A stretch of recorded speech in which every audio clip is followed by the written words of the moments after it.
try that.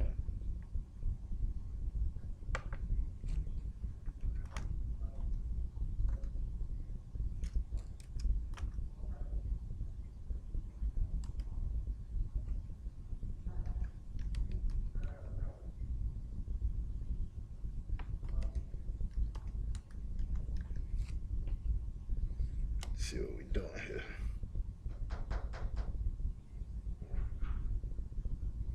Slocky, give me 1 second. I'll be right with you. All right. Scripture breakdown. Luke what? Luke 23 and 43, sir. All right. What don't you understand? Well, I mean, I have an understanding on it. I know it's about reincarnation. I just want like the full breakdown, like how like the UPK would say.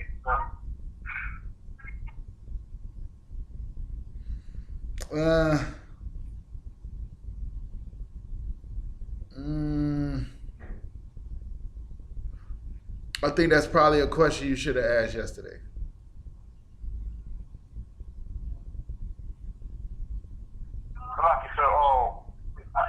What did you say? I said that's probably a question you should have asked yesterday. I'm trying to remember the breakdown on it, and it's not coming to me. You know what I'm saying? I've heard it before. It's been a while. Hold on.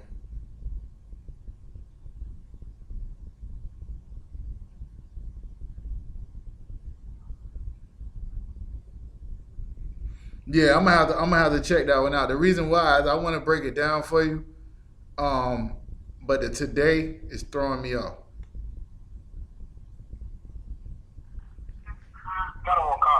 Yeah, so I want to know what the official breakdown is, and we can go ahead and ask that question either next Thursday or next Sunday, or I can call and get the breakdown for you, and you can hit me up, or I can hit you up later on this week if you want to do that. I'll get it for you though. I just don't remember what the 2 day is, but as you know, heaven is rulership, paradise, etc., etc. When Christ returns, it's going to be heaven and rulership on the earth, and paradise on the earth.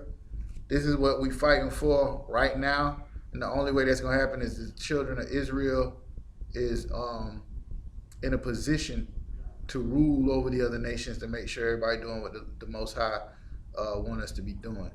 But as far as that today, I'm not sure how that goes. For anybody who don't know what he's talking about, the brother asked about Luke 23 and 43. It says, verse 42 says, and he said unto Yahushua, Lord, remember me when thou comest into thy kingdom. And Yahushua said unto him, verily I say unto thee, today shalt thou be with me in paradise. All right, so that would be one that I don't remember the breakdown of it off the top of my head, and I only teach what I've been taught. All right, we don't come up with our own stuff in here. We don't make up stuff as we go. We don't freestyle. Whatever the truth has been and whatever Yahushua said, you're not going to get Officer Kazak to say that Yahushua done said something he ain't say. All right? So I'll get the answer for you, and I'll call you personally. And if anybody else had that same question, we can ask it on Sunday, or we can go ahead and ask it next Monday. All right? But I'll get the answer for you.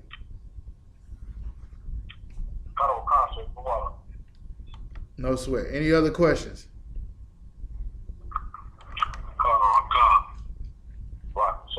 Go ahead. Yeah, I got a question in the book of Genesis, chapter 15, and verse 15. We on up? Yeah.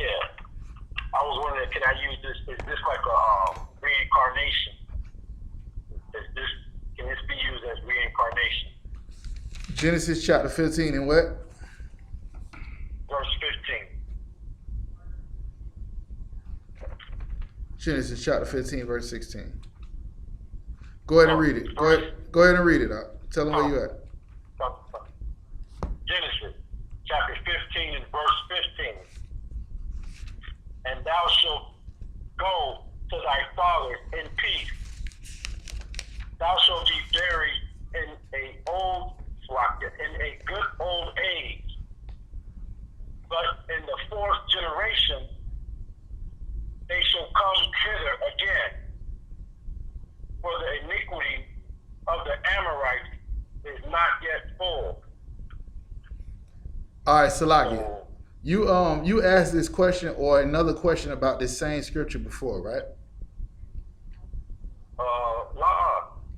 Yeah, I remember doing it for you. But what this is talking about is if you go up to verse 14, right? And we had Genesis chapter 15, verse 14. Read verse 13, and then I'll break it down for you. Okay. Genesis chapter 15, verse 13. And he said unto Abraham, know of a surety that thy seed shall be a stronger in a land. Read it up. Start from the top. Start from the top, and it's not Abraham. It's Abraham. He wasn't Abraham yet. Genesis chapter 15, verse 13.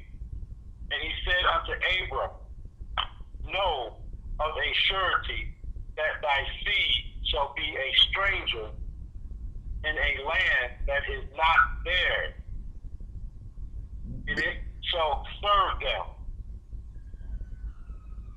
and they shall afflict them 400 years. All right, so you got some fake Israelites that's talking about this is America and all this other stuff, but this is what he was telling all the way back in Abraham or Abram's day, before he was even Abraham. He was telling them about this land they was going to go into. They was going to be a stranger in the land, and they was going to have to serve these people. And these people were going to afflict them for 400 years. So this is a prophecy that the Lord is telling Abram all the way back then about what was going to happen to the children of Israel. Keep going to verse 14. Come. Verse 14. And also that nation whom thou shalt serve will I judge. And afterward shall they come out with great substance. And afterwards shall they come out in great substance. Now the they in there that it's talking about is the children of Israel. He said, now after they do serve their time up under this nation, they're going to come out, and I'm going to judge that nation, and the children of Israel are going to come out with great substance. Meaning, they're going to serve up under, let's say it's right now, we serving up under the white man, we working, we go on his slave, while he on the golf course, we doing whatever slavery we got, washing his dishes or cleaning his hotel or picking his fruit or whatever the case may be, and he's not even there. Officer Shawar make it the analogy all the time. Trump Towers is built by Donald Trump, but he didn't lay one brick.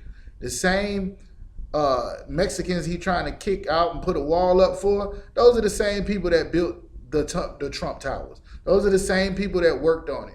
So you got servants and people who serve you. And this is what the children of Israel have done in every single capacity under every single great nation.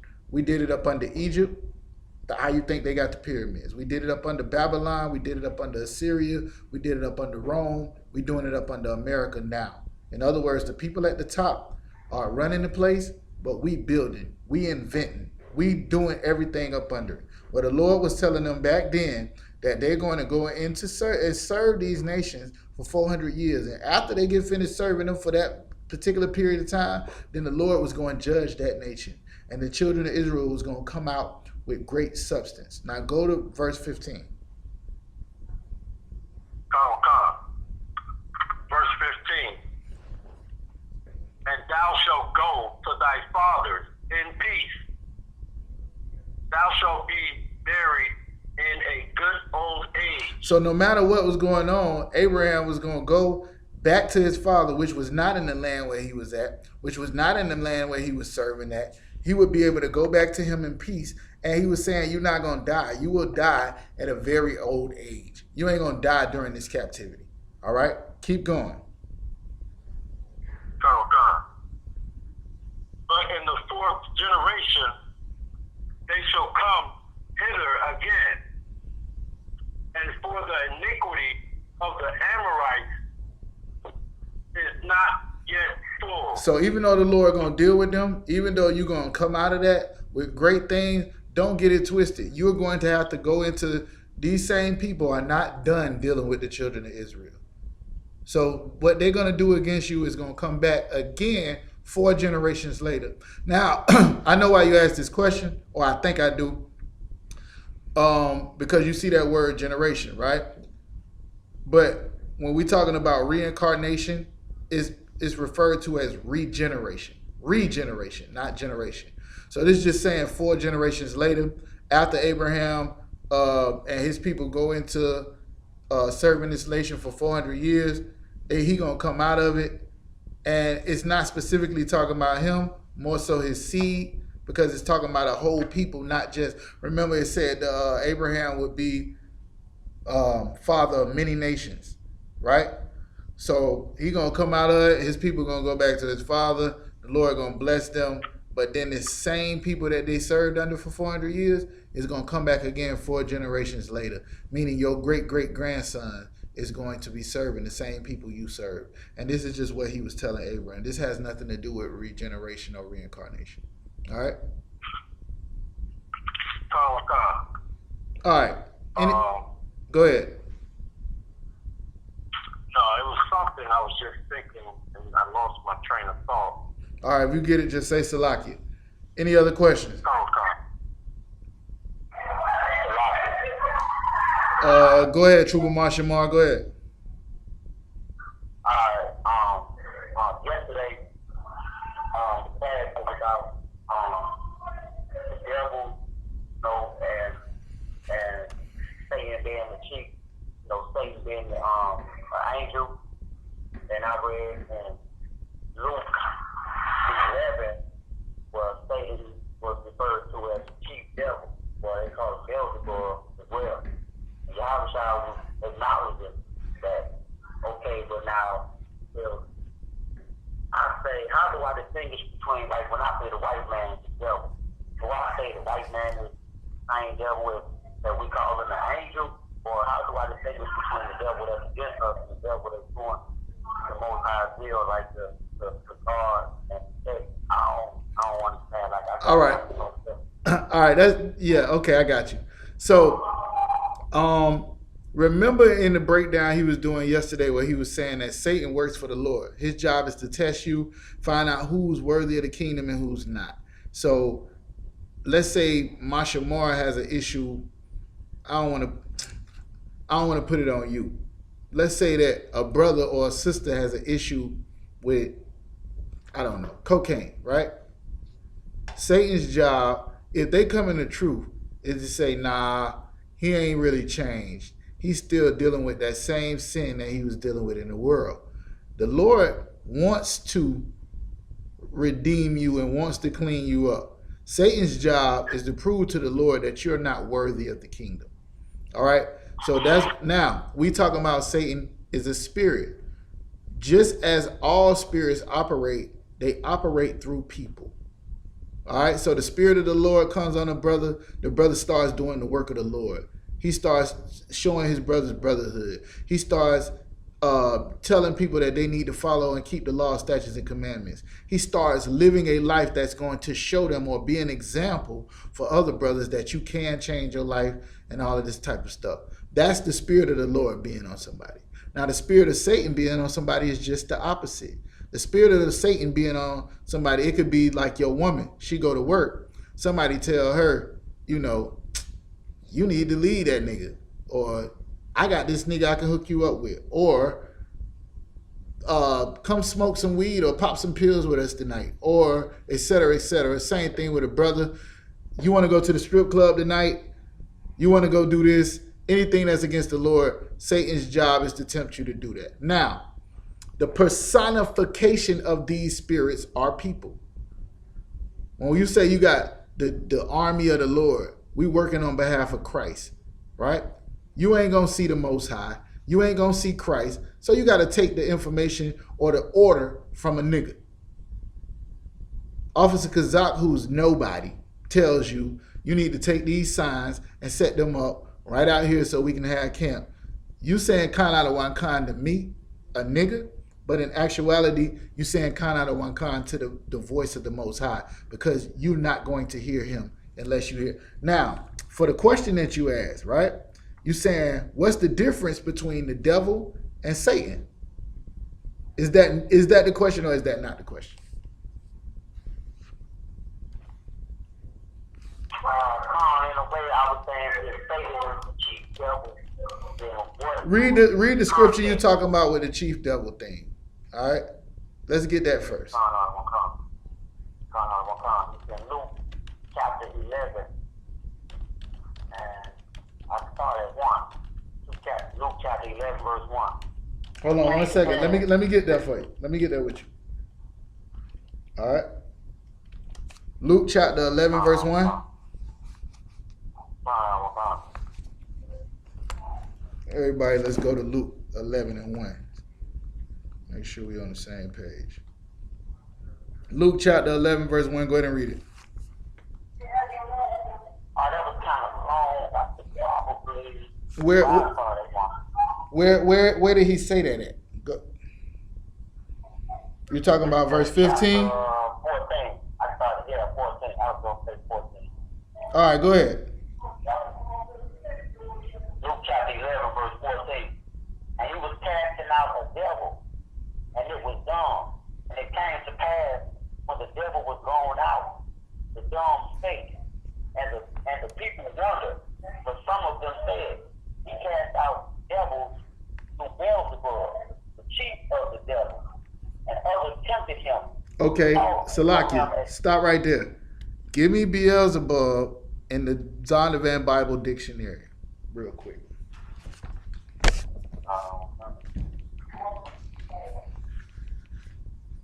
Let's do that.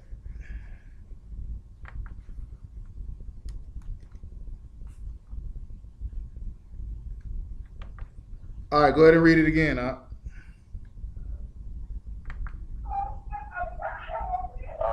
Luke chapter 11, verse 14. And he was casting out a devil, and it was dumb. And it came to pass, when the devil was gone out, the dumb spake, and the people wondered.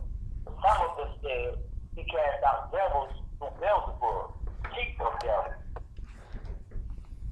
The others tempted him, all of him for the mind of heaven.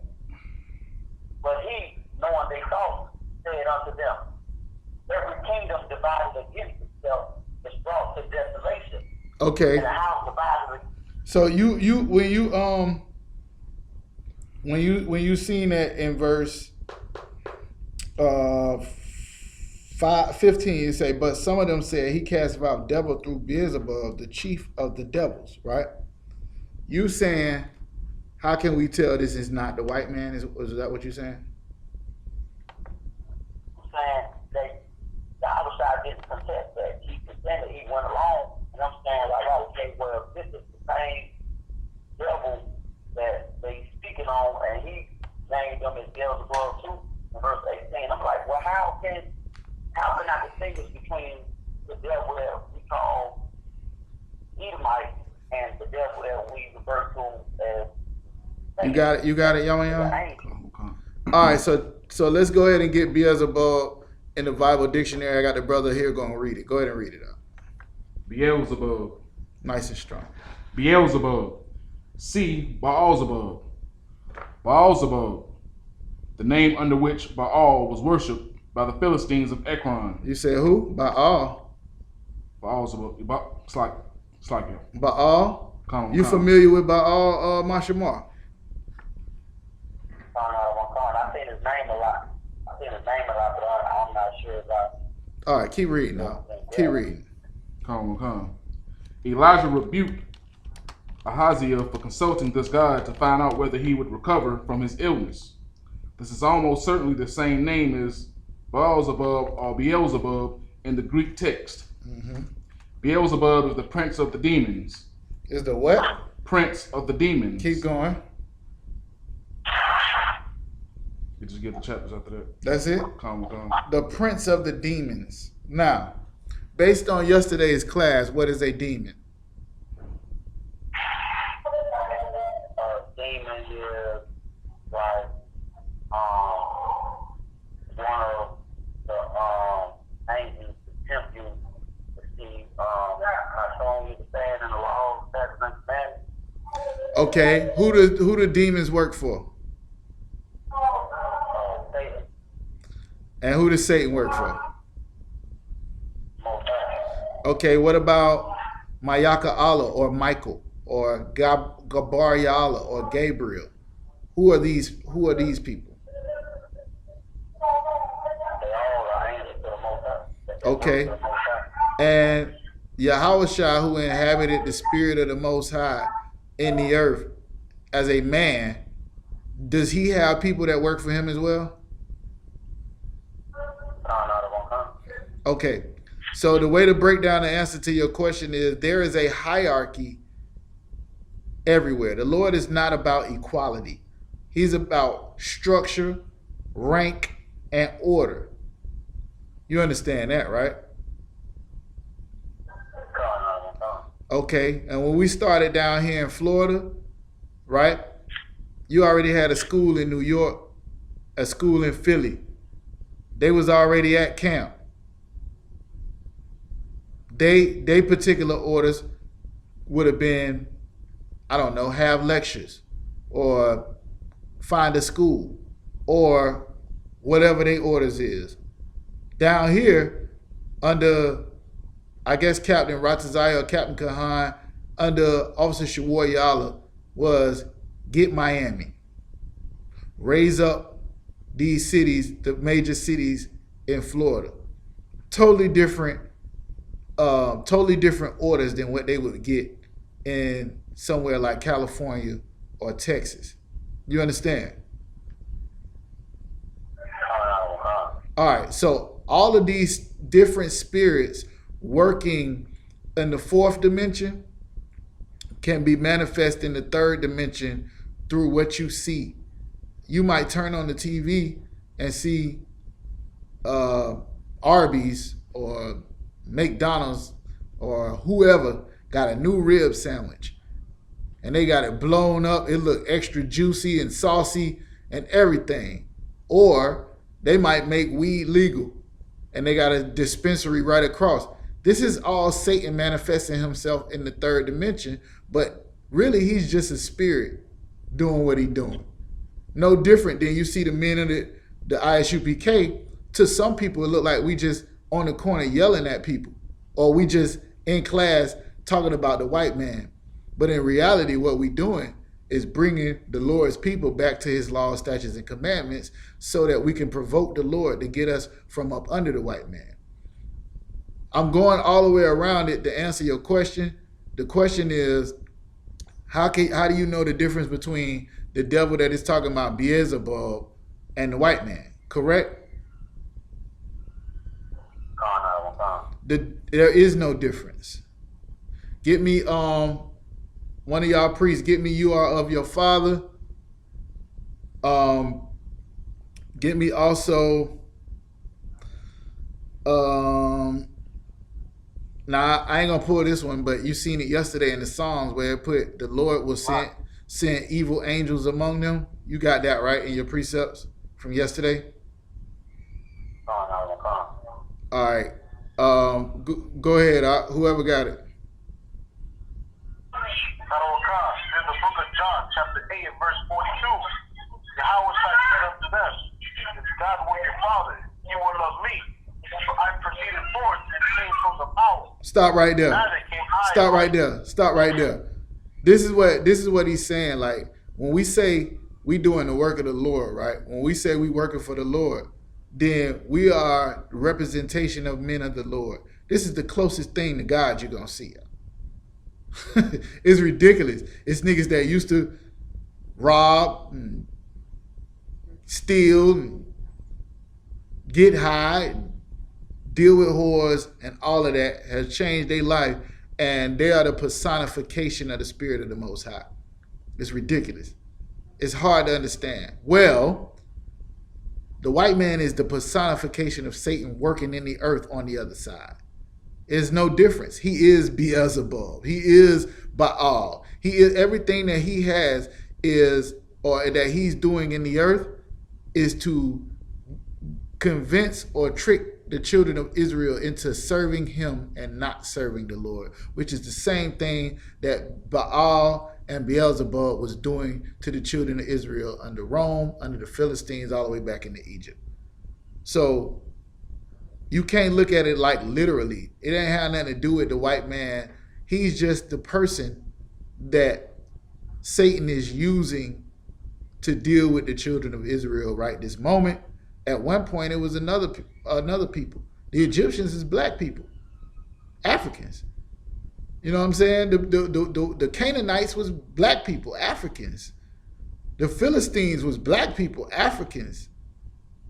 Majority of the Bible takes place there, and before Satan put his spirit on the white man, because you got to remember, Israelites and Esau are the two youngest nations on the earth. So this thing was going on before there was a white man. Satan was doing his thing in the earth, and he used other people. So when you go to Revelations, give me that old serpent in Revelations. That old serpent. When you go in Revelations, and it's talking about we still dealing with the same. The thing is, the white man ain't necessarily the enemy. It's the spirit that's on the white man, because the spirit is eternal. If God got rid of all the white people on the planet Earth, he still would have Satan to do his job to make sure weak niggas don't get in the kingdom. To make sure people ain't trying to trick the children of Israel into thinking they righteous, and at the end of the day, really, they just want to get high. They really all for themselves.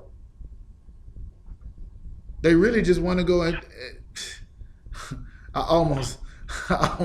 they really just want to go serve themselves. They don't want to serve the Most High. You understand what I'm saying, Mashamar?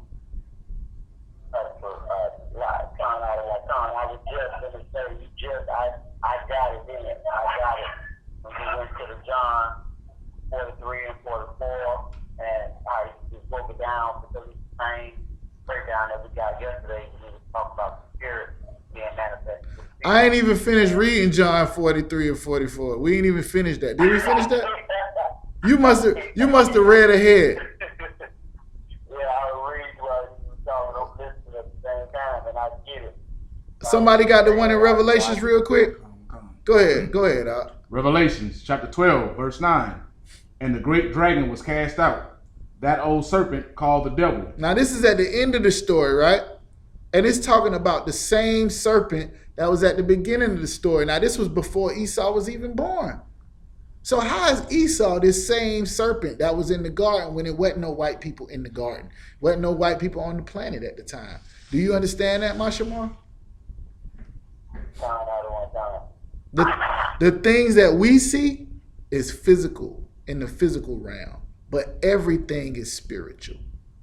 When your rib getting at your ass and trying to provoke you to go to jail, or you see a bad white chick walk by, or whatever the case may be from another nation, this is all spiritual. You seeing it in one light, right? But it's spiritual. If you don't mind, you can sit on this side. But it's really what's taking place in the fourth dimension. Shalom. So this is the same serpent in Revelations that was in Genesis when it wasn't no white men. How does that happen? Because just like the Lord can use whoever he wanted to do his will, he allows Satan to use certain people as well. Just like we was just reading when in Genesis where it said the Amorites was the ones we was in captivity up under. It wasn't even the white man at that point in time. And he said after these 400 years, I'm going to judge the Amorites, and then Israel going to come out and be able to do what they need to do. And then after that, 4 generations later, they ain't done with what they need to be doing. You go down to Christ's time, it wasn't even The Amorites wasn't even talked about. Nobody even talking about Egypt. Nobody even talking about Babylon. They done changed the name. It's the same God, Baal, in the Greek now, because we in captivity up under the Greeks and the Romans. Now they call him Beelzebub. It's the same God. Right now, they worshiping Nimrod every Christmas and every Sunday. It's the same God, but it's a different name. Right now, the goddess Astar out of Egypt is worshipped as Easter. It's the same, or Ashtaroth. They got so many different names because these spirits take on different forms. They don't say in the same form. Remember what Christ said to Peter, "Get thee behind me, Satan." He wasn't talking to no white man. He was talking to his ace, his homeboy. You understand, Mashawa? Go ahead, So we say the white man, the devil. It just so happened that the white man is in charge right now. He's primarily identifying what they're doing. Not only that, but he's the one that's the most against what the Lord is trying to do in the earth because he's trying to stay in charge. Precept. Somebody give me the precept. You'll be on it now. If you give me this precept, you'll be on it. Anybody?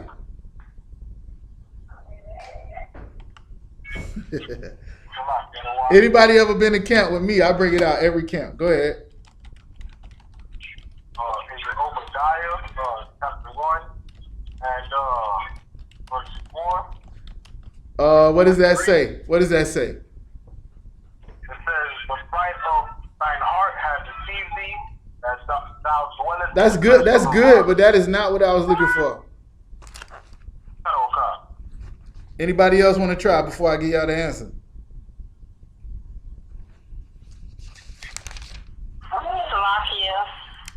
Who is that, Sister? You call? Yeah, I don't know the exact verse, but is it the one where it says, "Is this the man?"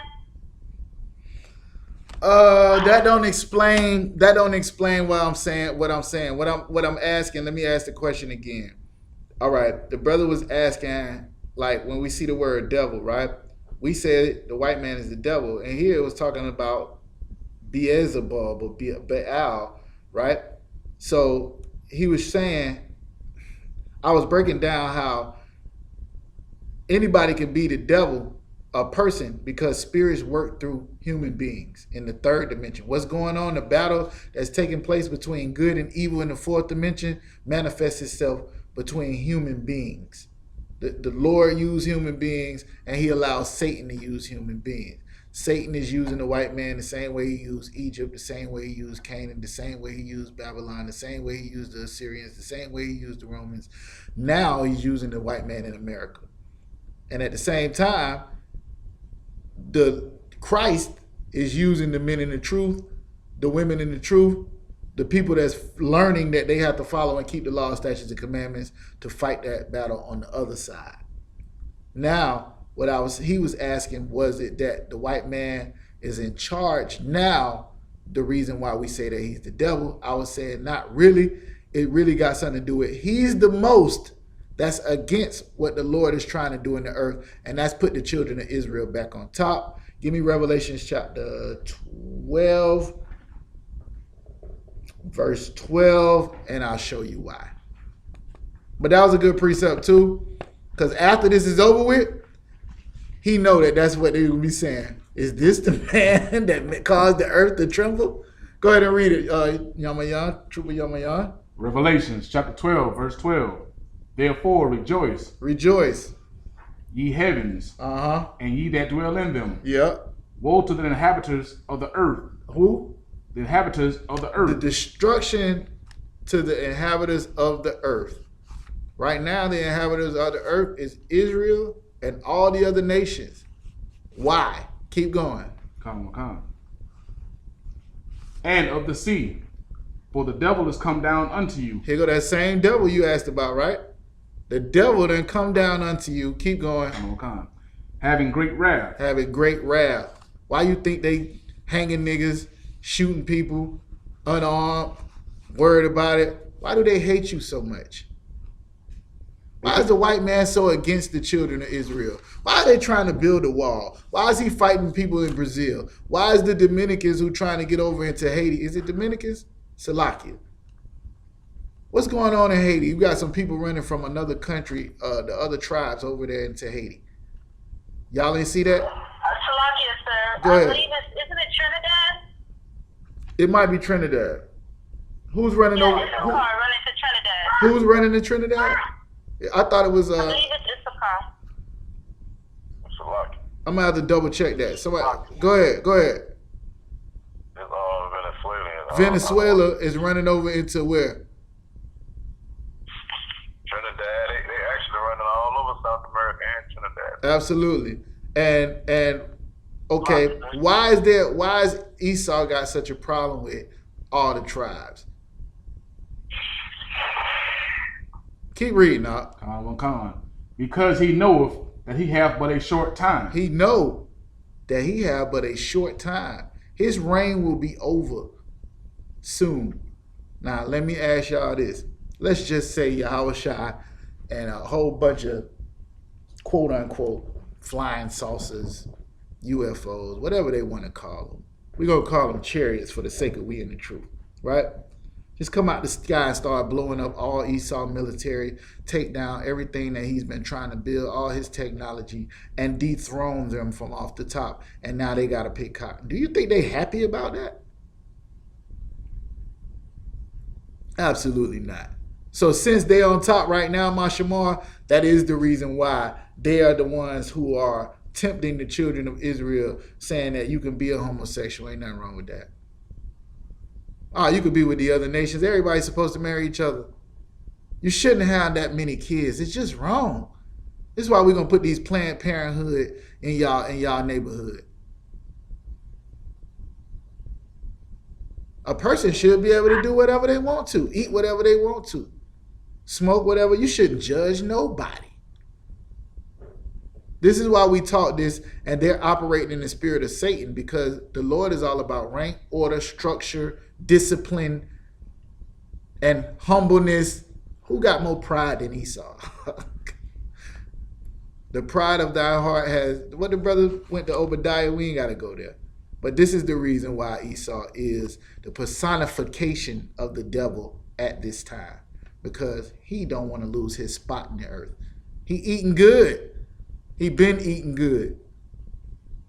Now just imagine if a nigga like you was over the top of him. How would he be eating? What would he be doing? He don't want to see that. You get it, Mashamar? Did I answer your question?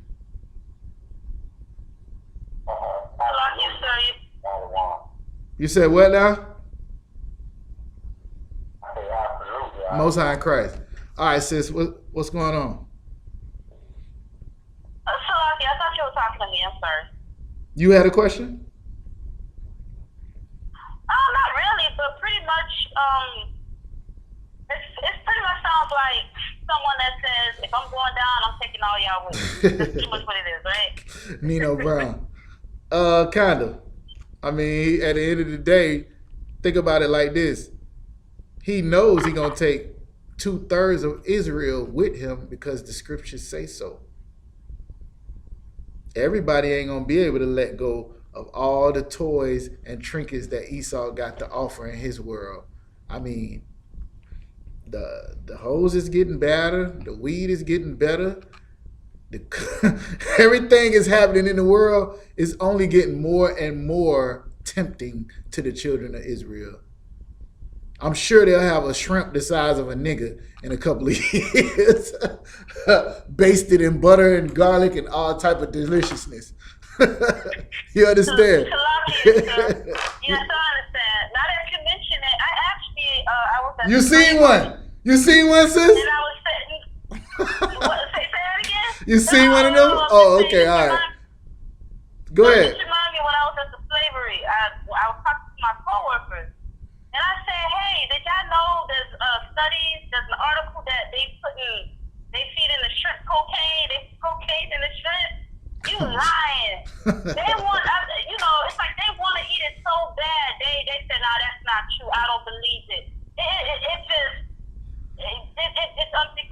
That's what I'm telling you. Very true. There's no way. Here's the thing. Salakia. Here's what the Bible says about Israel. We are stiff-hearted, stiff-necked people, right? We don't want to do right. We don't want to.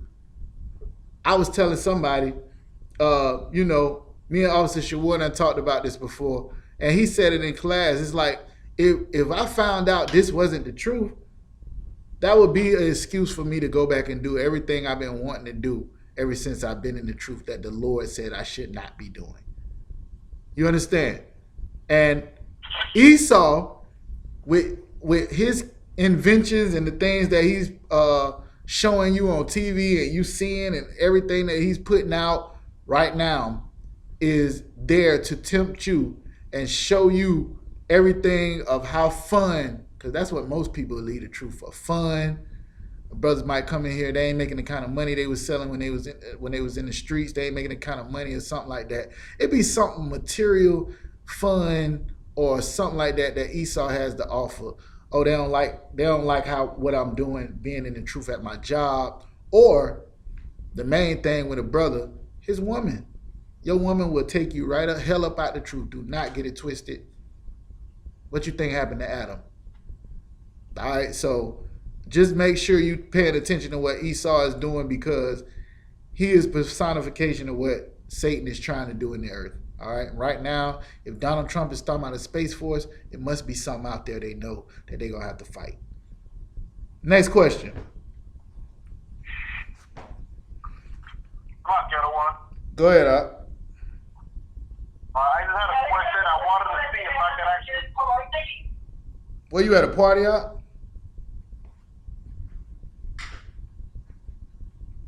I want to know if I compare Second Ezra 6 and 9 out of precepts to Second Ezra 14 and 11. Second Ezra 6 and 9. What does it say? It's you said Second Ezra 6. Salakia. You said Second Ezra 6 and 9 or 16 and 9? 6 and 9 out of one. All right. Second Ezra 6 and 9. Go ahead and read it. For Esau is the end of this age, and Jacob is the beginning of that sorrow. Salakia. In your word, in your book, it says the age. Salakia. Salakia, no. For Esau is the end of the world, and Jacob is the beginning of it that follows. Salakia, sir. All right, and you say you wanted to see if that went with what? With Second Ezra 14 and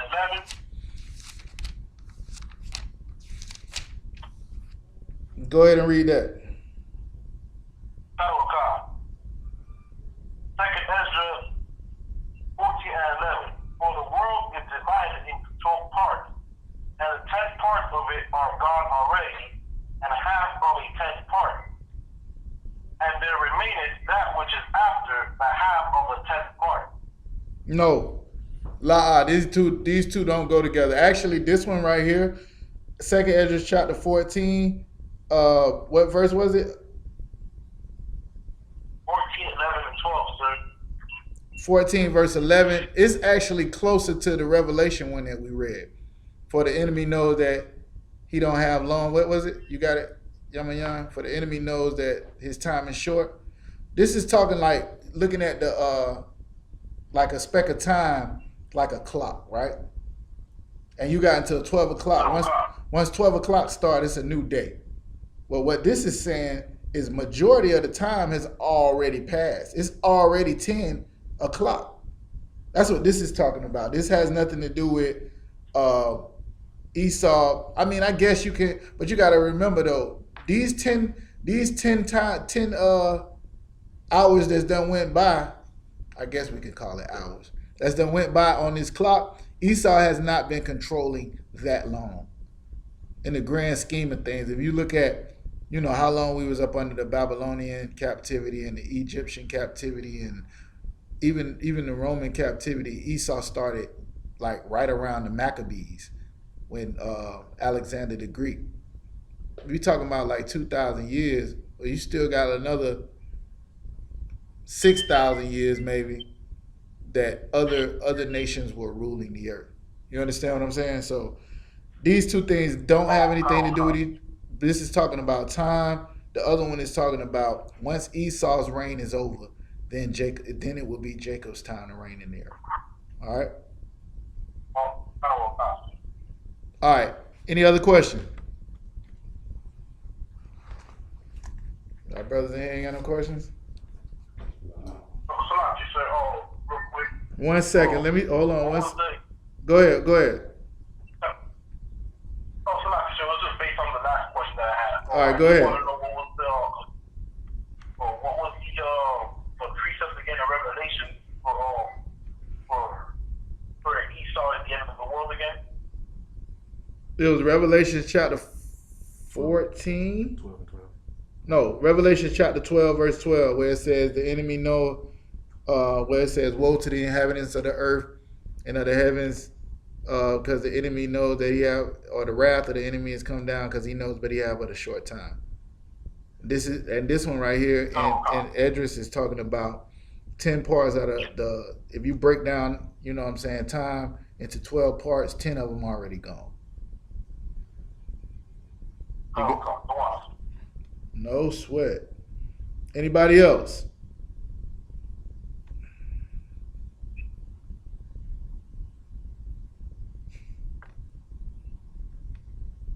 No other questions?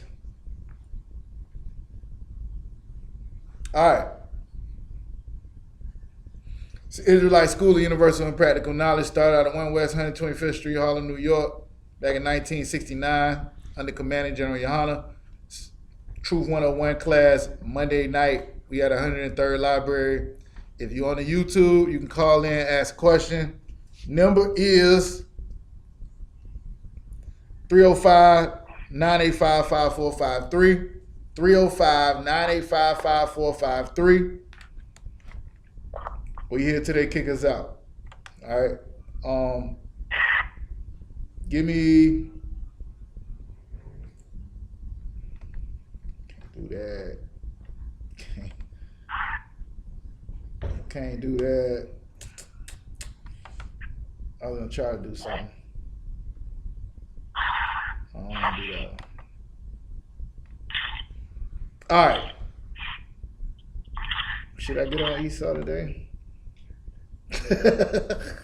Should I get? I think we know who Esau is. I'm gonna wait on that one because I want to bring that up. Nigga say everything.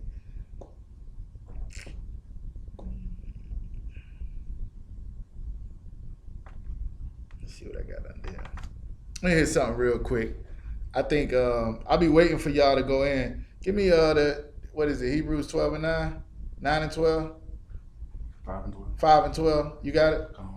You already knew where I was going. Come. I'm so predictable. Go ahead. Hebrews chapter 5, verse 12. Hold on. Let me get this out. What we do here every Monday night is we go through the basics in the Bible. You know what I'm saying? Everybody want to be all deep. Everybody want to know everything there is to know about the hidden things that the Lord got to offer and prophecy and all of this other stuff. When you break this thing down, Christ came to simplify this Bible to make sure that even if you 5 years old, you understand it. You know what I'm saying? Ecclesiastes, let us hear the conclusion of the whole matter. Fear God and keep his commandments. If we can get back to the simple things, then we can learn all that other stuff, you know what I'm saying, if you just want to be a scholar. But if you know you shouldn't be eating pork, if you know you shouldn't be messing with white women, if you know that you shouldn't be getting high, et cetera, whatever else that you can learn, then you halfway there. How it was taught to me, if you just see what Esau doing and do the opposite, you'll be keeping majority of the laws. If he say eat this and you don't eat it, you're probably keeping the law. If he say do this is okay to do, and you don't do it, you'll probably be keeping the law. So what we do here every Monday night is we try to bring out of the scriptures how we should be living to make it easy and simple. Because it's a lot to learn. It's a lifetime worth of stories in this book to try to understand, like the questions brothers is asking. Okay, do this mean this and this mean that? I mean, them brothers is looking at it like, wait a minute. And something that you done learned in the Christian church that came out these scriptures and you like, no, I know what they taught me in the Christian church is not the truth. So let me make sure I get the proper breakdown so I can understand it the way that we teach it in the truth. So go ahead and read it. Come on. Hebrews chapter 5, verse 12. For the time ye ought to be teachers, you have need that one teach you again. See, here's the thing. In the scriptures, it talks about us, like the Passover, and it talks about the Day of Atonement and the Feast of First Fruits and all of these different things, right? However you are, however old you are or was when you came into the truth, you ain't never heard about none of this stuff. We supposed to be teaching this to our kids, to our wives, to everything, so that they'll know how to follow and to serve the Lord. We don't even know how to serve the Lord. Now, it's a time where men are supposed to be men teaching other men and teaching their children and teaching their wives and teaching the other people in their family and the people that they love how to serve the Lord. Well, during this time, there's a problem. Everything that we know is a lie. So how is we going to teach somebody when everything we know is a lie? Read it again now. Hebrews chapter 5, verse 12. For the time ye ought to be teachers, ye have need that one teach you again. How is a mother going to teach her daughter not to twerk on the pole when that's what she do? How is a father going to teach his son not to steal when he a thief himself? Not to get high when he a drug addict himself? When times when we ought to be teaching, we have need that one teach us again. And that's what we try to do here in this Israelite school, is teach what really we supposed to be doing to serve the Lord, because we ain't doing it right. And everything that we learned from our grandma, who had good intentions, she ain't know how to serve the Lord. She just doing the best she can with what we learned in the church and what we learned through Christianity. My mama do the best my mama think going to Bible study and going to church on Sunday is going to get her into an imaginary heaven. Don't even know what heaven and hell is. Forgiving them black people, Dylan Storm Roof ran up in the church and killed 9 of them during their Bible study, and they was like, we gotta forgive them. Because nobody taught them that this white man is going to have the vengeance of the Lord come upon him for touching the children of Israel. Somebody said, Salaki. I feel crazy now, man, listening to what you're saying right now. Asking that question earlier, because it's sort of proves the point, man. Ain't no crazy questions, Doc. The only way you know if you ask. If you don't ask, then you just gonna think you know. And don't be an I thought ass nigga.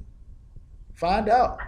The brother asked me a question earlier. I've been in the truth for not long, but a good while as far as I'm concerned.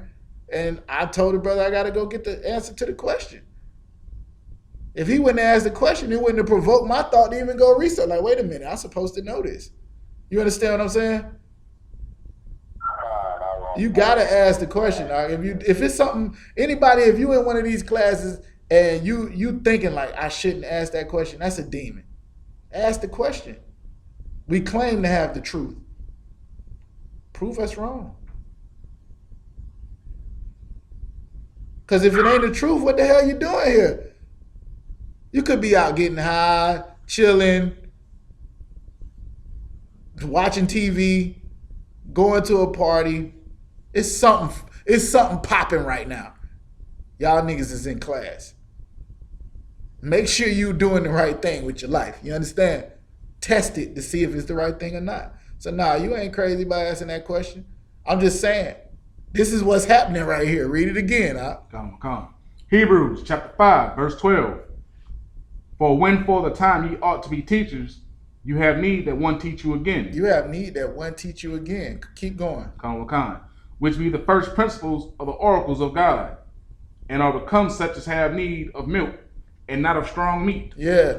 So I'm looking forward to, you know what I'm saying, some steak or some ribs or some chicken or something. Meatloaf, something, right? A 3-month-old or a 2-month-old baby, no teeth, cannot digest that. Brothers want to come in the truth and learn how many times Yahushua been on the earth. Brothers want to come in the truth and learn all of these different things that's so deep and so heavy. But can you just learn to stop eating pork first? Let's start there. Can you just learn that you and your woman are one body?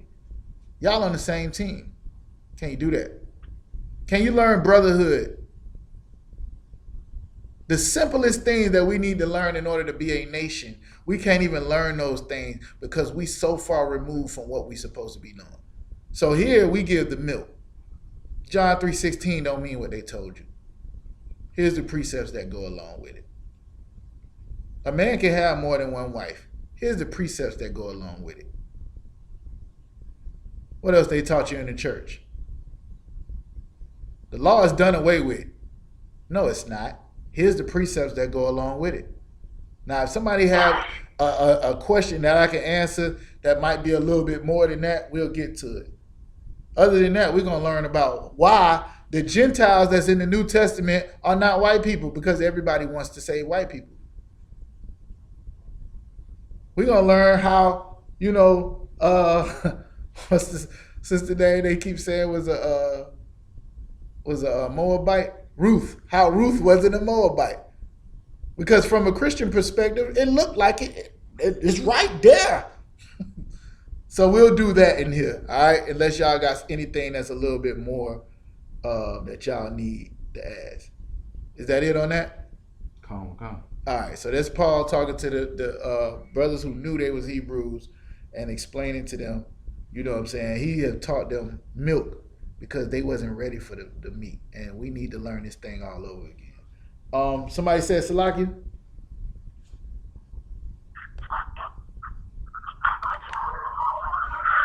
No. All right.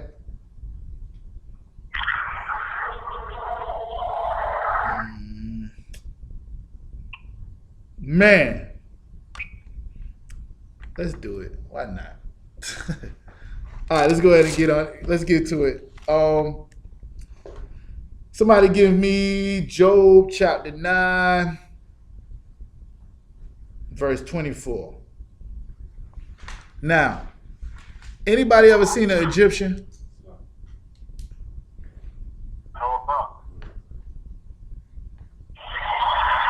What do an Egyptian look like? So you mean a modern Egyptian or an Egyptian from back The then? ones that's in the Bible. As black as that. You seen one? Can you name one person in the earth right now that's a real Egyptian? And don't say brother polite. Nah, I haven't seen one today, sir. Right. Where the hell they at? They in the earth. Go ahead. Sudan? Sudanese? Okay. So we'll say them. The reason I'm bringing this up because at one point Egypt was like America. Everybody was Egyptian all over the earth. You have Americans everywhere, right? Right now, Africa is under one. They say Africa like it's one country when it's 52. It might be more. I know it's at least 50. Right? I'm African. Like the brother was saying, Sudanese and Egyptian is two different things. Right? South Africa and Sierra Leone is two different things. I'm asking this question because there's going to be an end to this kingdom that we living in right now, just like there was an end to Egypt. If you go to Egypt now, them kings ain't there. They chariots ain't there. All of the stuff that they had, that they burying these dudes in gold, Esau that ran in there and ransacked all them funeral homes, all them cemeteries they had down there for Prince. They got them dudes that were so-called Egyptian pharaohs and kings and all of that in a museum. They got them in a museum out. Esau just don't give a damn about nobody. So here's the point. The same way that all these other powers fell, Babylon was a superpower. Assyria was a super. We gotta read our Tanakh. Right? Look at that right there. That's Assyrian Hebrew right there. Ain't even the original scripts that we used. Because Assyria was so strong in the earth. Rome, forget about it.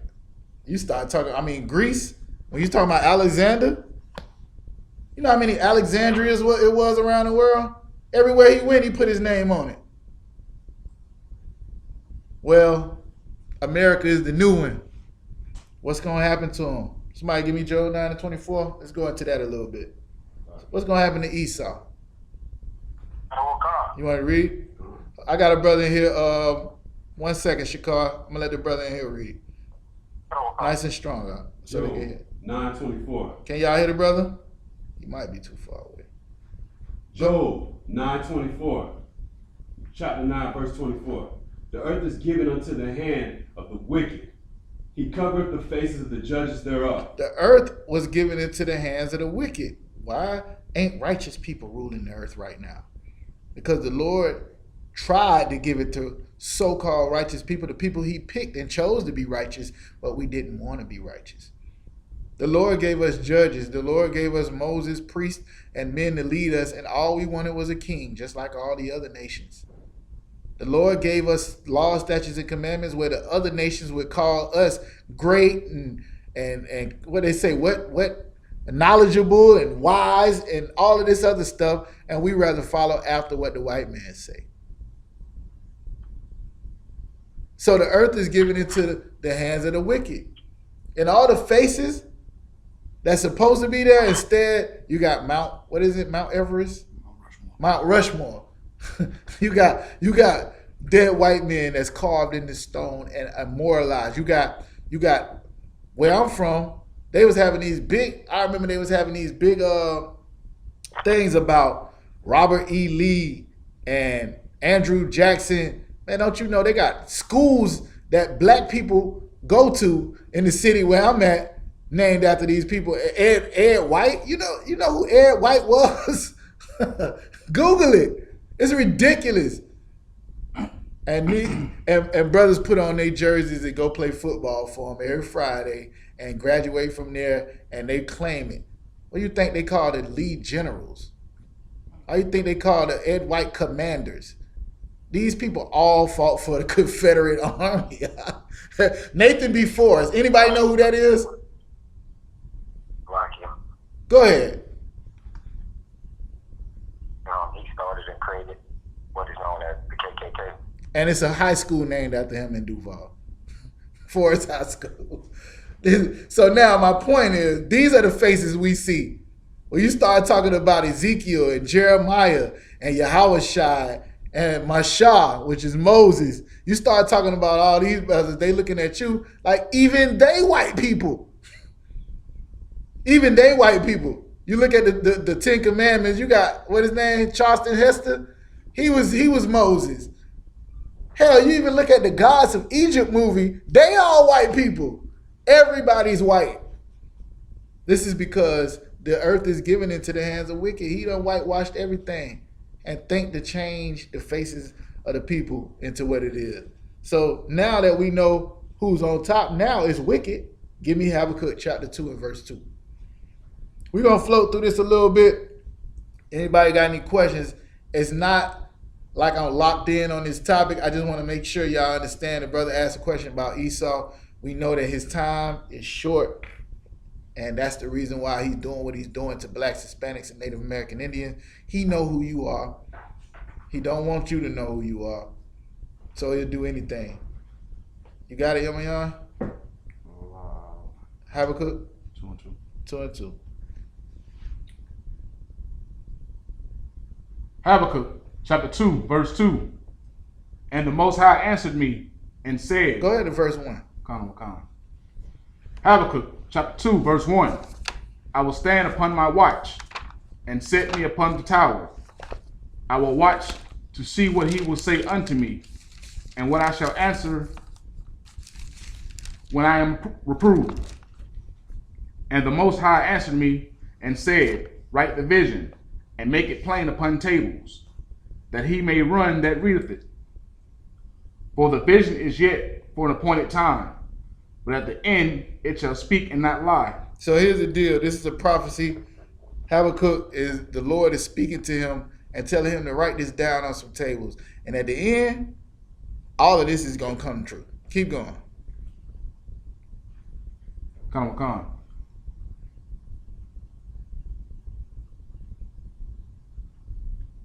But at the end it shall speak and not lie. Though it tarry, wait for it. Wait for it. Because Wait for it. Go ahead. come. Because it will surely come. It's going to come. Go ahead. Come. It will not tarry. Mm-hmm. Behold, his soul which is lifted up is not upright in him, but the just shall live by his faith. Yea, also, because he transgresseth by wine, he is a proud man. He is a proud man, a drunk and proud man, right? Go ahead. Come. Hold on. Let me go back a little bit. I don't know about y'all, but I was kind of heavy in the church, right? And I could have swore I just heard it say the just shall live by their faith. What it was saying right there is you ain't going to see all of this as it's happening. And you got to think about how long ago he gave this prophecy to Habakkuk, right? You ain't going to see it, but you got to believe it anyway. The same way we read what John wrote on the island of Patmos in Revelation. We seen some of it. We trying to piece it together. We don't really know what the Lord was saying. We got to go to men of the Lord to get it broke down to us. Now it's starting to come together. But just imagine when you ain't see none of this. Just imagine when Esau wasn't even in power. How you think they felt about Obadiah way back in that time when Esau wasn't even nobody? He was nobody in the earth. Like, why is this even here? Well, the Lord, I had this already squared away. Let me go ahead and get this real quick. Hold that thought. Give me Amos chapter 3, verse 7 real quick. Let me show you how things work together. It's like y'all hold my place. Yeah, you hold your place. Salakia. Go ahead, Al.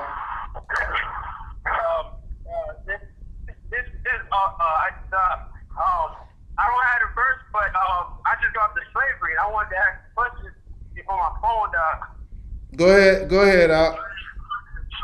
Okay, I have two questions. The first one is a two-part question. Hold on, wait. That's three questions, Al. We trying to sneak questions in. Go ahead, Al. Go ahead. I got two questions. The first one is I listen very well. First question is are Mongoloids named after the Mongolism, which is also called autism, or is autism named after the Mongoloids? That's more of a historical question. It's like which came first, the chicken or the egg? Yeah, all right. It's like which came first, the chicken or the egg? They both the same thing. Whether or not you got one from one thing or one from another, I'm not sure about that. That would be more so like a historical fact. Did they start using that term Mongoloid coming from the Mongols? Because there was a kingdom. The Mongols was a kingdom. You familiar with that, right? Okay. The best way I could say, if you've seen that word Mongoloid or Mongol in the Bible, then we could go there. Is it there? I haven't seen it, sir. You might want to check it out. If they not in the Bible, then they under another name, meaning that's a name that was given to them by Esau. We might have called them whatever we call Lot, the children of Lot. You understand what I'm saying? Okay. Yeah. All right. So, as far as language, I'm not a linguist. I'm not like, it's brothers that'll tell you, oh, this word come from this, and the original root word is this and that. I'm not necessarily that dude. What I can do is tell you what I've learned about the scriptures, and that question is kind of why would you ask that question though? Like, what are you trying to get to? So that kind of like my second part of the question. The reason why, because I wanted to know, like, if you could, would it be accurate to say Slocky. that Can you hand me that because You gotta step out. because what you were Mongoloid have autistic or Mongolism characteristics. You said who got Mongol? Hold on, Salaki. You said who got Mongolistic? Okay, like the children of Lot. Moab Like Mongolistic, Khan. and Ammon. They have like Khan. They have like autistic traits, or they have the same characteristics as people with autism, such as the squinty eyes, the flat face, and like the way that the back of your head is shaped. Okay. So I was wondering, is it accurate to say that they're born this way because of Second Ezra chapter 6 and 54, where it says, they're like spit, and it's like them and like the East Indians, like they're born as if they like just spat out. I would say you reaching.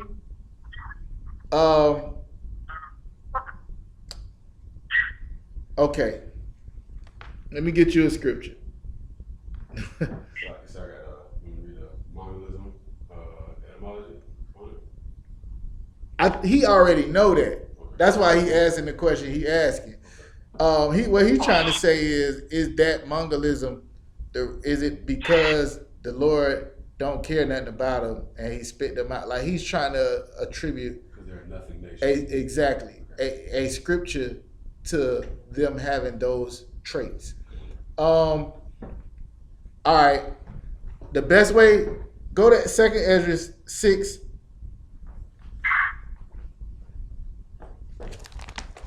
Since you brought it up, I'll use it to answer your question. All right. Like I can't. Nah, you ain't gotta read. You ain't gotta read. You heard it a million times. Don't worry about it. I'll get somebody who on the phone to read. Somebody give me 2 Ezra chapter 6. Let me know when you get there.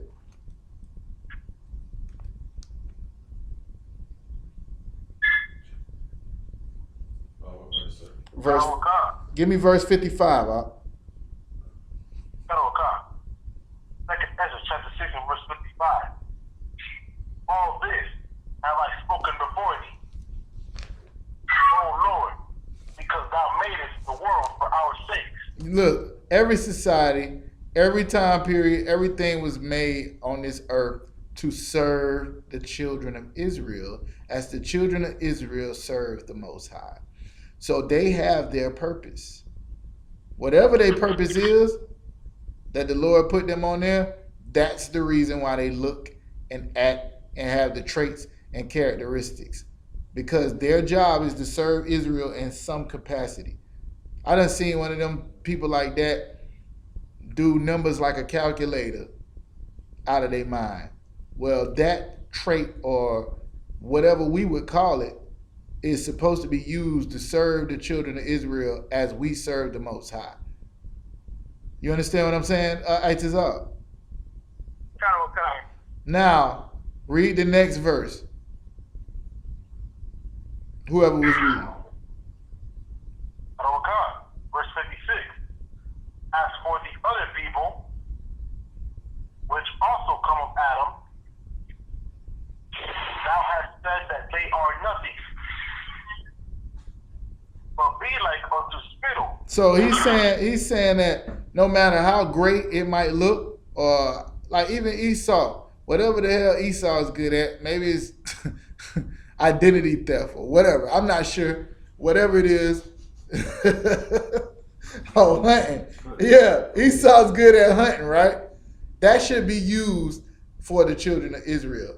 But it's not like what you saying is like the Lord made them a certain way based on because he spit them out or something like that. That would be looking at this more so literal than anything else. But all things work for the children of the Most High at the end of the day. So whatever there is in their capacity, that they is a result of, it has something that's a little bit more deep than I am willing to dig into it. What I try to find out is what the hell we need to be doing as niggas in the hood to provoke the Lord to come get this white man foot off our neck. What do we need to do to save our women from being disgusting whores and sleeping with every brother they can and then wondering why they can't find a husband?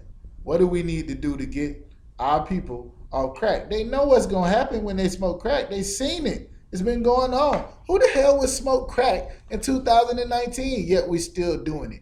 Why would you kill your own child, your seed that the Lord told you that is special and a gift from the Lord?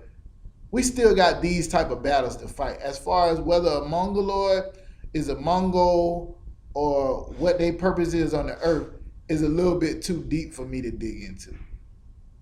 You understand what I'm saying?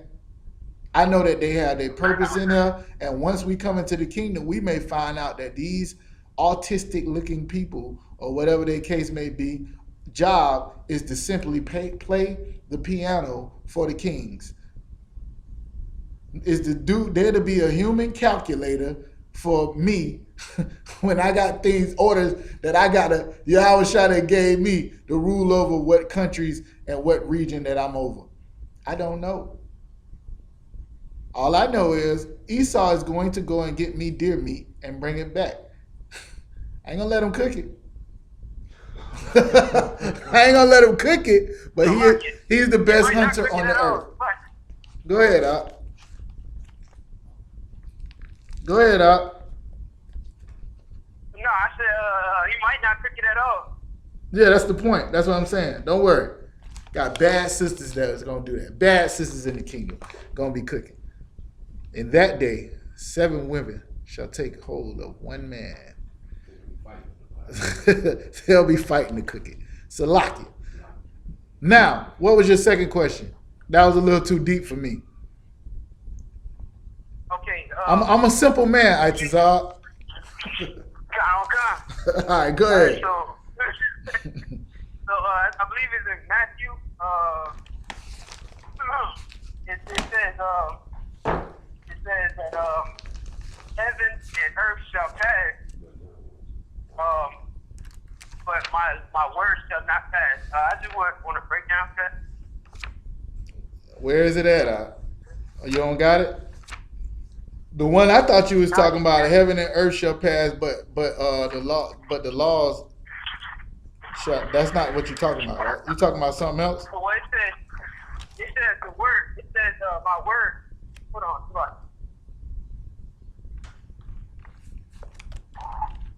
I'll find it out. You driving? I'm walking to the bus stop. Oh, okay. But yeah, you can look for it.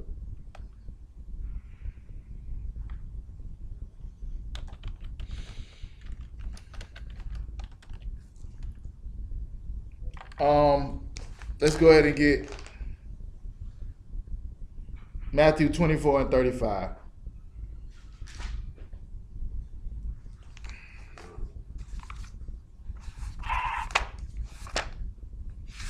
Let's see. One day I'm gonna be like Officer Rickabi and remember all this stuff off the top of my head.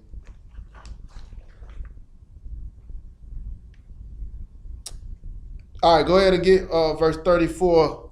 Yamayan, you on? You got it? I'm holding my place still. All right, go ahead, Malak. Matthew 24:34. Verily I say unto you, this generation shall not pass till all these things be fulfilled. So he's talking about everything that he said up until now. It was going to come, the false Christ, the pestilence, the sorrow, the love of many waxing cold. All of these things are going to come to pass, or this generation shall not pass until all of these things be fulfilled. Now here's the thing.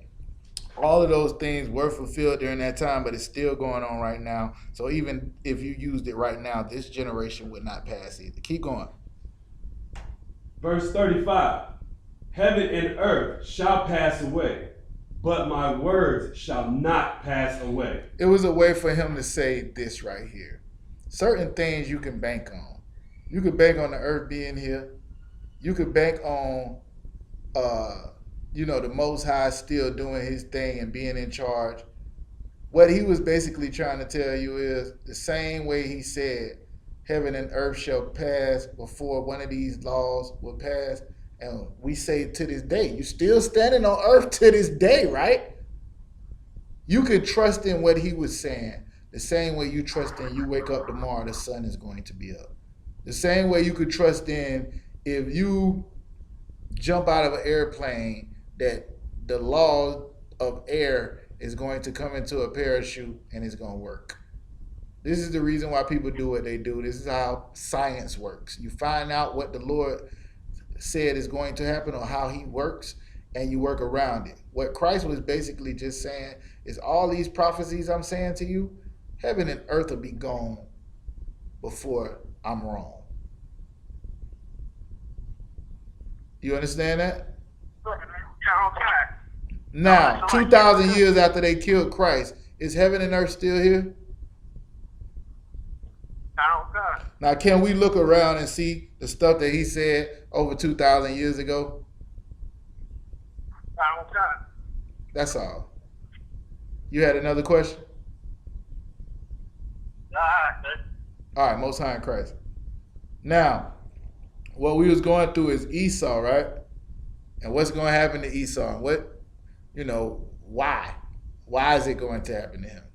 And we was talking about in Habakkuk where the Lord was revealing some things to him, basically about what was going to happen. And He was saying, just make sure that you understand. It's the same way as Yahushua was saying stuff was going to happen, right? Habakkuk was saying the same thing. Now, I forgot the question that I asked. Oh, okay, all right, I understand. So you had Jeremiah, Ezekiel, you had Obadiah, you had all these different, even Yahushua, and they were giving these things. We read John, Revelations, where he's revealing things that the Lord showed him. And my point was, way back in them days, before Esau was even relevant in the earth, can you imagine how people felt about what was being told to the prophets? I forgot the exact question I had, but we was going to go to this precept, so we're going to go to it anyway. Amos chapter 3, verse 7. Somebody was supposed to be holding it. Who's got it? You got it? All right, let's get it. Amos chapter 3, verse 7. Surely the Master Yahweh will do nothing, but He revealeth His secret unto His servants, the prophets. Surely the Most High Yahweh will do nothing, but until He revealed His secrets unto what? His servants? The servants. The servants. His servants. His servants, the prophets. What I was telling you is, right now in the earth, somebody might look at you and be like, who do niggas think they is? They Power Rangers. They got this on. Why is they doing what they doing? Why is they yelling at what they mad for? What they got going on? Why is they trying to have all these wives? Why is they trying to do this? Well, the Lord already said a long, long time ago that there would come a time like this in the earth where brothers would seek sound doctrine, and it would be few and far between. That you would have all these different groups saying all these different things, people lying on the Bible and lying on Christ and lying on the Most High, and the people that you should be listening to ain't gonna look like the people that you comfortable with, ain't gonna be the people that you grew up around. They're gonna look totally different. They're gonna do it totally different. They said Christ was an austere man, right? A lot of these cats ain't gonna be. You wonder how, like, brothers in the world, they go get tape ups, they go spend all this money, they driving Benzes, they doing all this other stuff and can't keep women. I know brothers ain't never got no tape up, don't work, do the work of the Lord, and got like 4 or 5 wives. And they well taken care of. You know why? Because when you serve the Lord will bless you with the desires of your heart. Now, you out chasing women. How the hell you going to lead a woman you chasing? How can you lead a woman you chasing? That woman got to want to follow you out. Now, here's the thing about the children of Israel. They got to want to follow what the Lord said, and he's giving it to the prophets. Guess what? If we tell you that the prophets were the children of Israel, Moses was from the tribe of Levi. Paul was from the tribe of Benjamin. Christ was from the tribe of Judah. If we telling you all these people were Israelites, then you know why they ain't listen to Noah? Because he was a nigga. Nobody want to listen to no nigga. What they told Christ? Who you think you is? This Joseph's son, right? We know his mom and daddy. He talking about he coming from heaven. Well, that's how everybody's going to look at you. Especially now, because you're talking about the white man who is the power in the earth. He's the one who's going to hire you and fire you. He's the one with the badge and the gun. He's the one that you're going to be in the decision of whether you get a raise. He's the one that's going to fire you because you go to Passover. It's him. And y'all got the nerve to come and talk about him? Who is y'all? Y'all ain't got no money. Y'all ain't got no throne. Y'all can't give me a job.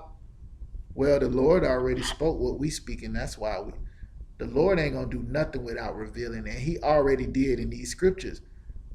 You just seen them through the eyes of the Christian church. That's all. When you start to look at them from the eyes of like these was black men and the Lord was trying to put you up on game. Let's say it that way. The Lord was trying to put you up on game. Read it again, Malak. Amos chapter 3, verse 7. Surely the Lord Yahweh will do nothing, but he revealeth his secret unto his servants, the prophets. He going to reveal it to the prophets first. He going to tell us first. He's trying to warn you. It's the scripture say warning coming before destruction. Y'all heard of that? Warning coming before destruction. Now the Lord ain't got to tell you nothing. But if he's telling you, if you don't stop what you're doing, you're going to be destroyed. It's his mercy on you. It's his mercy on you. He telling you that. He ain't got to tell you nothing. He could just, you think Noah ain't trying to tell them, hey, look, y'all better come on up in here, man. They looking at this nigga like rain. Really? Water gonna come out the sky. Really? That much water. All right. Don't listen to the prophets if you want to. Keep doing what you're doing and see how that turn out for you. All right. Back to what I was saying. What's going to happen to Esau? He revealed it through the prophets. What's going to happen to the white man? Esau. I know they say Esau is the Arabs. Give me Leviticus 19 and 10 real quick before we go there.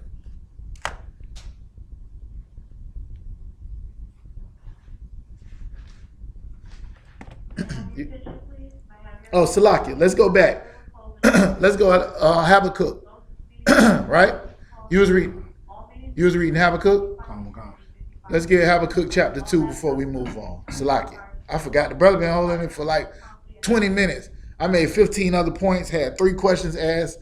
Go ahead. Go back to Habakkuk. Habakkuk chapter 2, verse 5. Yea, also, because he transgresseth by wine, he is a proud man. Mm-hmm. Neither keepeth at home, who enlargeth his desire as hell. This is what Esau does.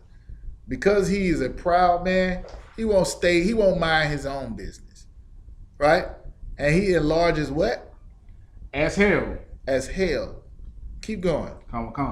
And is as of death, and cannot be satisfied. He ain't satisfied with nothing. White man own ridiculous amounts of it. I think General Muhammad was bringing out one of the movie stars. I don't remember which one. He got like something 1,000 acres of land.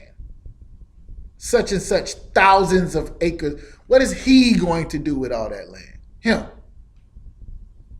He can never have enough. He can never have enough. Keep going out. But gathereth unto him all nations, mm-hmm. and heapeth unto him all people. This is what Esau is doing right now. He's trying to gather to himself all nations. So he'll go in there and pretend like he's doing some type of humanitarian work in your country. And then next thing you know, there's a U.S. military base in that country. And they're pretty much running around, raping whoever they want to rape and doing whatever they need to do. Keep going. Come. Verse 6. Shall not all these take up a parable against him? Yes, they are. They talked about it.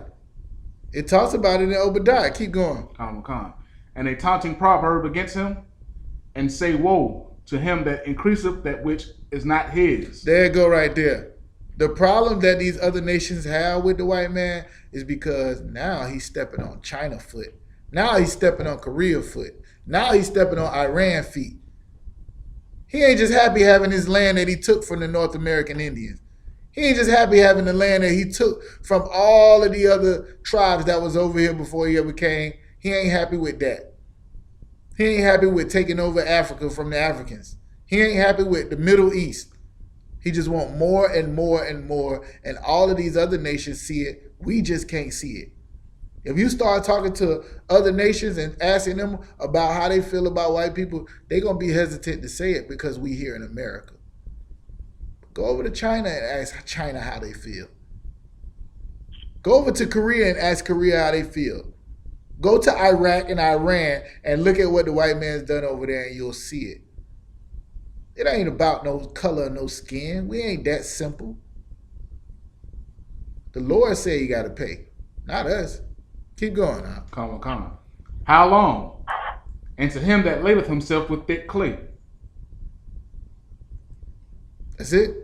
Verse 6 is come. Go ahead, keep going. Come. Verse 7. Shall they not rise up suddenly that shall bite thee? There you go. Keep going. Come. And awake that shall vex thee, and thou shalt be for booties unto them? That's what it is, man. At the end of the day, it's going to be spoiled is all you're going to get out of this situation. Give me Leviticus 19 and 10 real quick. You got it? Let's get it. Leviticus chapter 19, verse 10. And thou shalt not glean thy vineyard, neither shalt thou gather every grape for thy vineyard. Thou shalt leave them for the poor and strangers. These are scriptures that we had that taught us to even have some type of mercy on like feeding the poor and making sure everybody ate within our kingdom. We wouldn't even take the outs of whatever we was growing to leave for the poor. Now let me ask you a question. Esau got black people where they working his jobs, slaving, blacks and Hispanics. And he still ain't happy. It just was talking about in Habakkuk, you're going to continue to keep going on and on to now the other nations are understanding that he'll never get enough. He'll never get enough. You got to keep feeding the dragon. You got to keep feeding the dragon. At the end of the day, the problem that we have with this devil is that no matter how much he's taking, he still hates you for what you continually still got. And all you got is what the Lord gave you. All you got is your family and your kids, and he want to try to take them too. Let's turn your wife into a dyke. Let's turn your children into homosexuals and kill them at the abortion clinics. This is all what the brother asked at the beginning of the thing, the personification of Satan to convince you to pass your children through the fire. And it's been going on since we was under the Philistines, since way back, serving Baal. We still doing it to this day. You got a question out? That's a lot. Yeah, go ahead. All right. This scripture comes into my head, like we out here struggling. So sometimes we work jobs just to eat. We might Absolutely. Work a job in the food industry. That way we can try to eat a little bit. Yeah. You know what I'm saying, or get discounts on food. Is it still an offense to the Lord when you nibbling on that food that's at the job, even though, is it still considered stealing? Is that still stealing to the Most High? Because I found myself in that situation with the last job I was working, as a cook, and I'm like going through hours and I'm starving and I ain't got nothing but a little bit of change on me, and all this food passing me by and I'm in the refrigerator, I felt like it's still considered stealing, like if I grab a piece of celery. Yeah. But I am hungry, but I still am confused because that scripture coming to my head. Because I feel like, what scripture gave? Leviticus 19:10. But the problem is that law was not given to them. Yeah, right. right? So it is They an don't offense. keep that law. They would say That was still they'll give you food stamps, WIC, whatever. Oh, that's the gleam. Okay, That's what they would say. Okay. What your job is to make sure that you are a representation of righteousness in the earth. So you don't want to be associated with stealing. I'm saying you're not finna take nothing that you're not supposed to take. But at the end of the day, you around food all day. Who the hell is not eating the food? You understand what I'm saying? Everybody's eating the food. give me first Samuel 21 real quick. Let me answer your question. I don't know if y'all heard the brother's question. Did y'all hear the brother's question?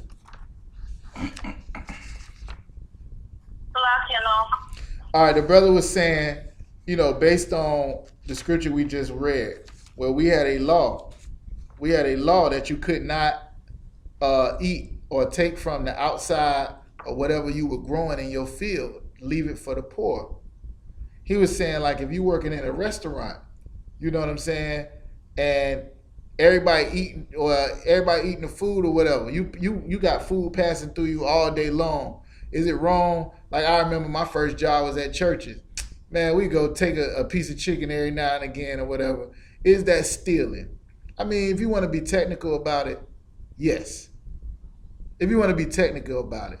But sometimes I walk out of there with 20 pieces of chicken that they was just going to throw away at the end of the night anyway. It would be given to me. You understand what I'm saying? Now, if you ain't got no food, what you supposed to do? At the end of the day, sometimes we gotta be real mindful of what we consider, because like a Christian will be like, well, this is a blessing. This is a blessing. It might be. Each call is different. If it's something where you're gonna lose your job, if it's something where they would consider it to be stealing, or if it's something that everybody is doing that you just partake in as well. I would say the answer is technically yes, it is, because you're taking something that's not yours. As far as if that's what the Lord was talking about, where it said thou shalt not steal, I would say that would be more like what the Pharisees were doing. It's taking it a little bit Of being over righteous. to an extent. It's really the spirit behind it. You gotta, you know what I'm saying, be sneaking and doing all this other stuff, putting food in your pocket and eating it in the bathroom or whatever the case may be. You might not want to, that then you stealing. You understand what I'm saying? All right. So 1 Samuel chapter 21. Let me see where we going. Verse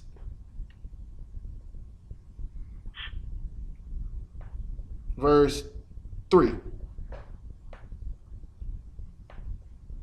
1 Samuel chapter 21, verse 3. Now therefore, what is under thine hand? What is under thine hand? Give me 5 loaves of bread in mine hand, or what there is present. Keep going. And the priest answered Dawudah and said, there is no common bread under mine hand. Keep going. But there's hallowed bread, if the young men have kept themselves at least from women.